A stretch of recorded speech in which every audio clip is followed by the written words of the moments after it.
What is up, everybody? Thank you so much for tuning into another episode of Rocket Vlogs. Today is the day before Christmas, so Merry Christmas to you if you celebrate. Happy holidays and whatever else if you don't. I just wanted to say thank you guys for tuning into all the videos this year and for making all these fun projects possible. And I wanted to revisit my 5 favorite flights of mine from this year because there was a lot of exciting stuff going on. It's crazy to me that most of this stuff, or all of these things, happened this year, this calendar year, 2023. We got a lot accomplished and we have a lot more coming through 2024. These are just my top 5 favorite flights, but we did have some pretty cool flights. So do me a favor if you're watching this video. 1, press the like button because that helps out a lot more than you might think. And 2, comment your favorite Rocket Vlogs 2023 moment below for me. With that aside, I'm going to go ahead and start the list at number 5 with my 5-inch Wildman Punisher on the Aerotech M4500 Super Thunder. Now, there's not a great video, particularly of my rocket flying on this motor. There's really good ones of Taylor's because we drag raced, but that kind of in its own is the reason this is on my top 5, because flying one M4500, a 4-inch motor and a 5-inch rocket is already pretty hardcore. But doing 2 at once was super, super awesome.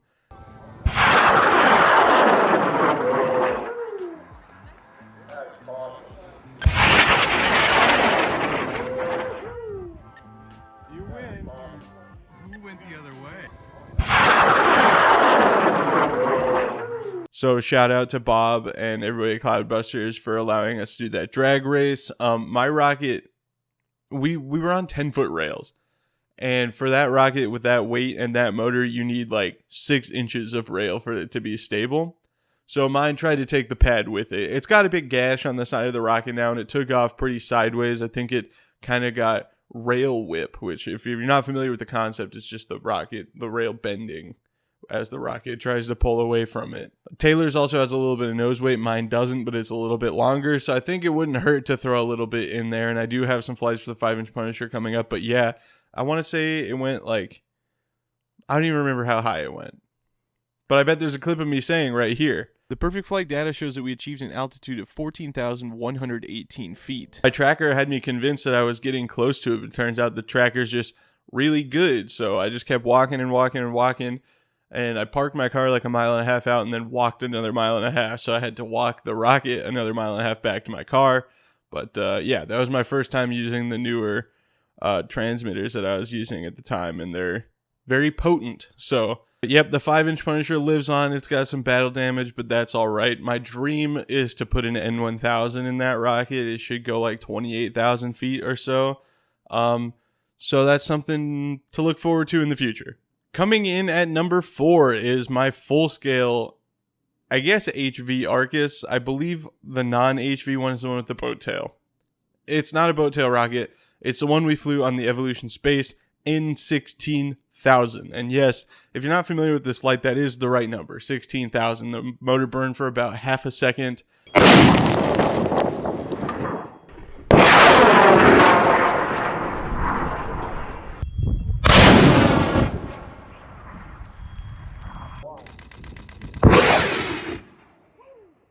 I believe the thrust to weight on that rocket was about 100 to 1, and the expected acceleration was 150 Gs. So if you're not familiar with this story, it does have a sad ending.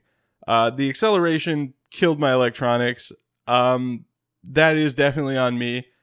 Seeing 150 Gs on paper in simulations is one thing, but like just really not being able to mentally prepare for how hardcore that acceleration would be, I think led me to not maybe secure the batteries as much as I should have. I definitely did a lot more than I have for any other flight, but I just think it wasn't quite up to snuff, or it could have been the ejection charges.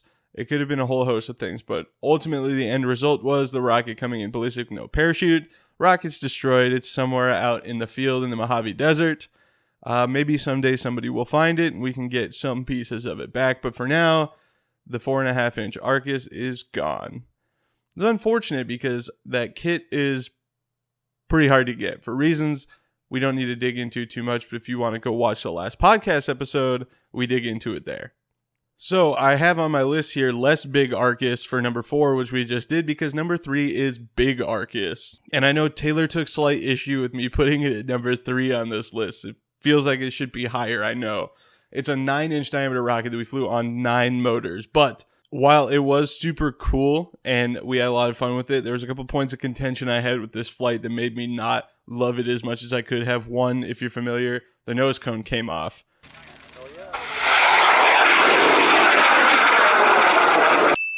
It turns out that the speed of half-inch all-thread is right below Mach because our nose cone just snapped off the all-thread that was holding it together. What is really impressive, though, is that the 440 shear pins kept the coupler in place, even though there was now just a flat plate at the top of the rocket being pushed against by an Aerotech N2000 after being boosted on 8 J motors and that N. So the nose cone came off when it was almost going supersonic, but it is funny if you watch the video closely. After it comes off, once the motor stops burning, it's like somebody's pushing against it. The rocket just stops moving because there's so much drag up at the top.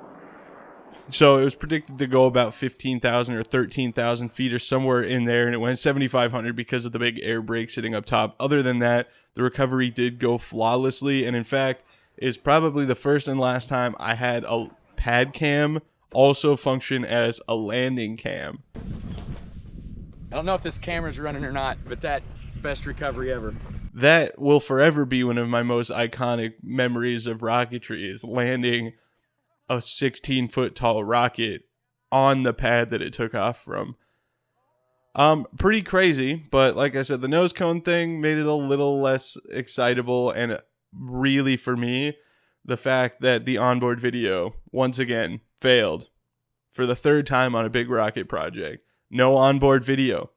SD card corrupted. It started recording when I press it, and then we were going to wait till everybody else cleared the pad to put all the igniters in because there's 9 of them, and we didn't want anybody else out there just in case something went wrong.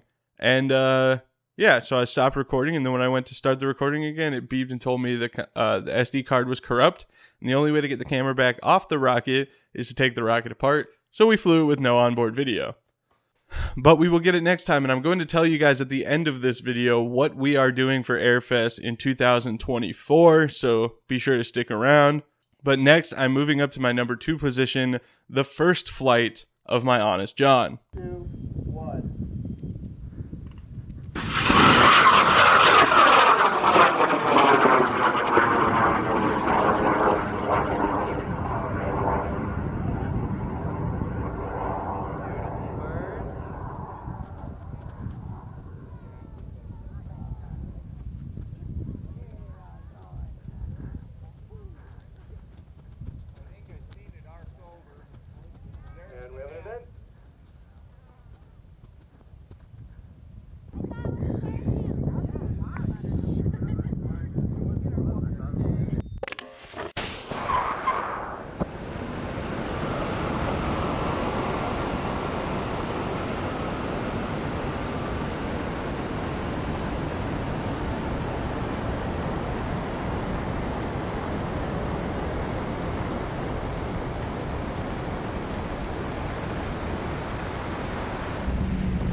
My 7.5-inch smoking rocket's Honest John. It's about 10 feet tall, and it has a 75mm motor mount with 38s around it. Now, I had never flown a J350 or a J570 before, but I knew that they were great motors, so I decided to do that in a big cluster. So I flew J570, 2 of them, 2 J350s, and an Aerotech M650 long burn in the middle.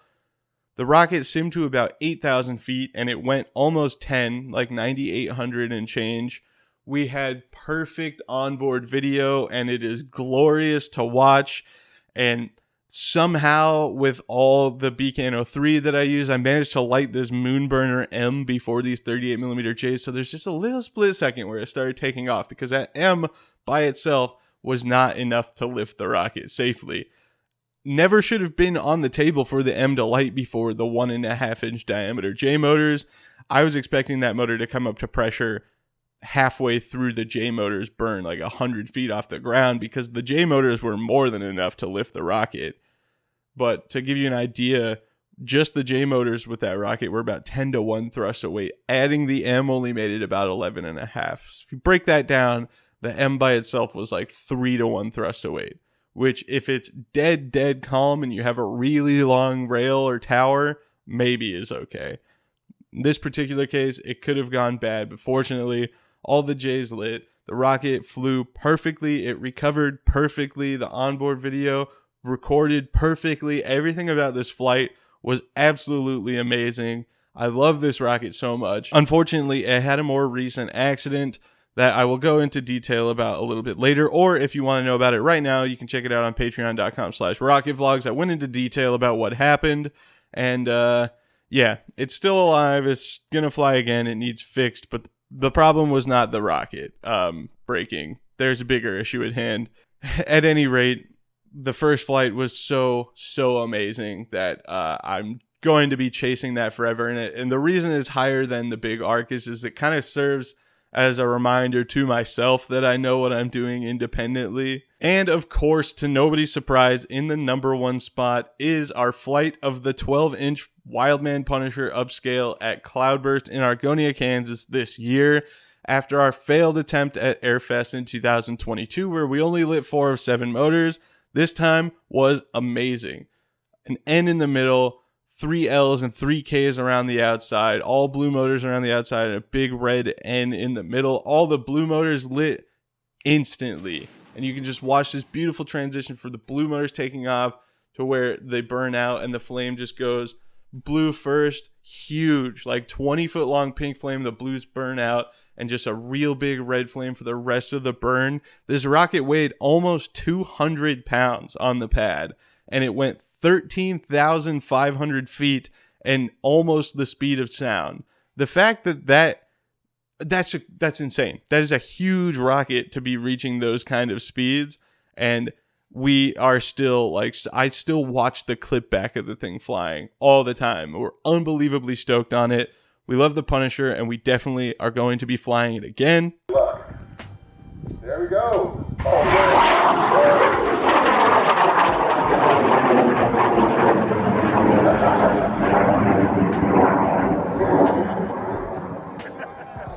Not bad takeoff for a 180-pound rocket. That's awesome.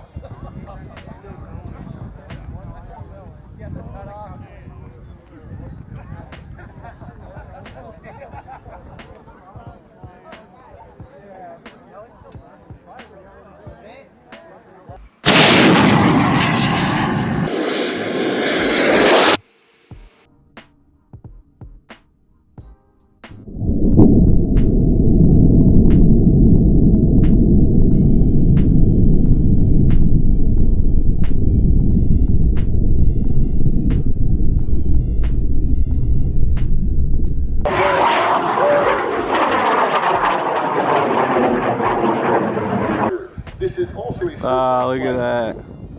Cody, are you ready to fly? LCO, you'll see the hash-slinging slasher under full shoot with all its glory and regalia out there, and it's not even smoking. It's amazing. Looks like we got a perfect recovery, hopefully. Perfect. Here she is. It even drug itself into the waterway for us. Oh, there's an elephant out there. Oh, yeah. I'll go grab it. All right. I'll see out there. Yeah, it's a bit of a walk right there.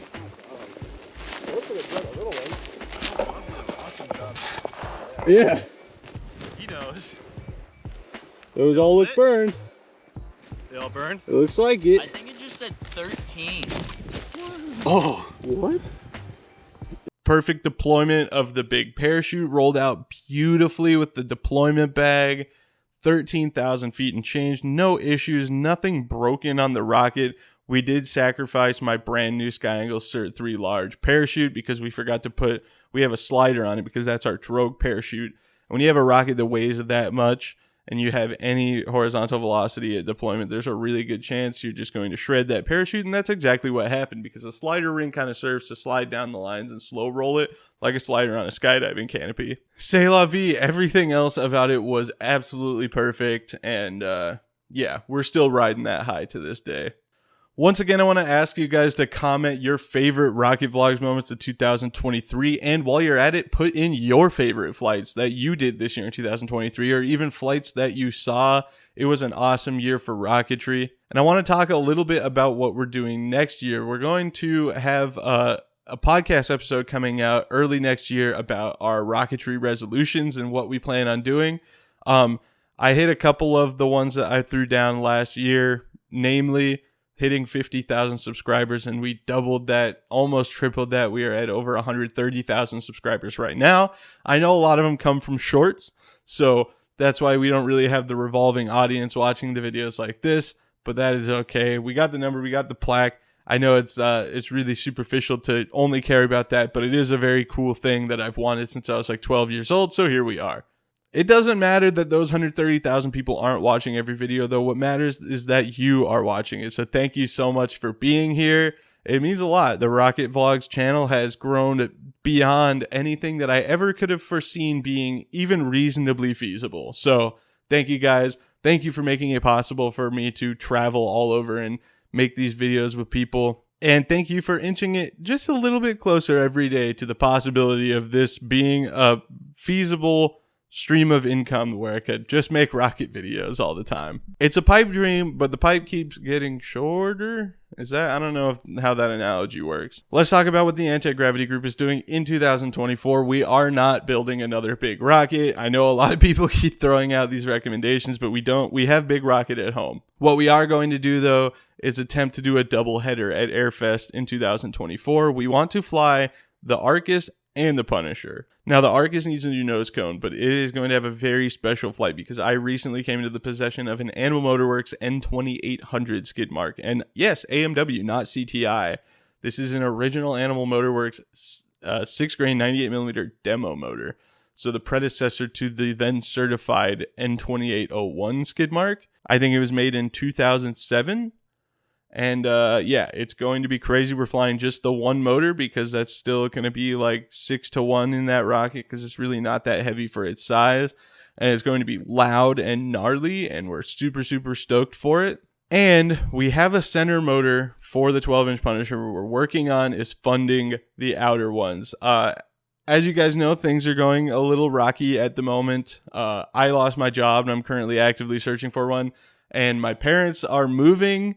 So all the rocket stuff that's still in Idaho is kind of in limbo right now. We're working on that. But so we've got some barriers stopping this from happening. But the plan is the N2000 in the middle that we already have. That's the really expensive part. So that's good that that's out of the way. 3 M1297s and 3 L850s. That pretty much puts us at a full O load, just this close to P impulse. And that rocket could go north of 15,000 feet on that combination of motors, which is absolutely nuts. So what I want from you guys too is to tell me what is something I could do merch-wise or otherwise that would give you guys enough reason to help us fund this project. I don't like just asking for money for no reason. I like to offer a service or a product like Patreon or t-shirts and stuff like that. We've talked about potentially like doing NASCAR style stickers of people's Instagrams or whatever. If they want to chip in X amount of money, put it on the fin or whatever. But yeah, so basically we need 3 M1297s and 3 L850s. This is not a cheap combination of motors to buy. So let me know in the comments what kind of merch, Anti-Gravity Group stuff, mugs, beer glasses, whatever else that you guys would consider buying. I want to make a dedicated merch line that is only going to go funding that project. And it'll go to the motors and it'll help pay for Shane and I to drive out there and pay for gas to get the rockets to the launch, because taking a van with two 16-foot tall rockets in it is not cheap on gas either. So let me know. Please let me know. If you'd like to support the channel, otherwise you can check out patreon.com/rocketvlogs, where we post all these fun behind the scenes projects and everything and all the builds. So before you get to see all the cool stuff on YouTube, Patreon sees it first, and so do channel members. So you can click the join button below. I believe Patreon is as cheap as $1 a month, and channel membership is as cheap as $1.99 a month. If you join at $5 or more a month on Patreon, we do quarterly rocket giveaways for a $100 rocket kit, and that is coming in January. So if you join by the end of December, you can enter the capture contest to win the rocket. You can check out rocketvlogs.com for merch, or I've now added the tipping link in the description where you can just make a one-time contribution via PayPal. And if you do it through that link instead of through Super Chat or thanks on YouTube, YouTube doesn't take any of the money.